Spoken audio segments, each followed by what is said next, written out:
বাংলাদেশ আজকে উজবেকিস্তানের সাথে বিকাল ৩টায় মাঠে নামছে তাদের তৃতীয় ম্যাচ খেলার জন্য। এর আগে প্রথম দুটি ম্যাচ অনুষ্ঠিত হয়েছিল সিডনিতে। এখন তারা পার্থে এসেছেন, পার্থের HBF পার্কে, যেটা পার্থের রেক্টেঙ্গুলার স্টেডিয়াম নামে পরিচিত। সেখানে আজকে খেলবে। আজকে উজবেকিস্তানের সাথে জিততে পারলে একটা সম্ভাবনা থাকে সুপার 8-এ যাওয়ার জন্য। তবে সেটা অনেক জটিল সমীকরণ। সেটা হচ্ছে 6-0 বা এরকম একটা ব্যবধানে জিততে হবে উজবেকিস্তানের সাথে, এবং সেটা অনেক কঠিন চ্যালেঞ্জ। যা হোক, বাংলাদেশ মেয়েরা সেই চ্যালেঞ্জে না গিয়ে ভালো একটা ফুটবল উপহার দেবে সেটাই আশা করি।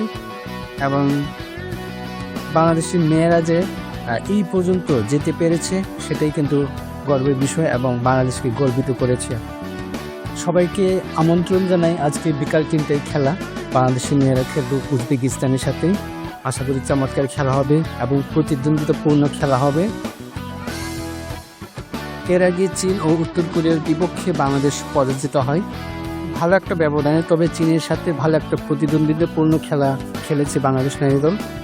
আর উত্তর কোরিয়ার সাথে ঘুরে দাঁড়াতে পারেনি, বরং আমাদের উত্তর কোরিয়া এবং বাংলাদেশের ফুটবলের যে ব্যবধান সেটা কিন্তু দেখিয়ে দিয়েছে উত্তর কোরিয়া। এবং উত্তর কোরিয়া একচেটিয়া ফুটবল খেলেছে এবং দেখিয়ে দিয়েছে আমাদের দক্ষিণ এশিয়ার যে ফুটবলের মান এবং তাদের যে ফুটবলের মান অনেকটা পার্থক্য আছে, ব্যবধান আছে।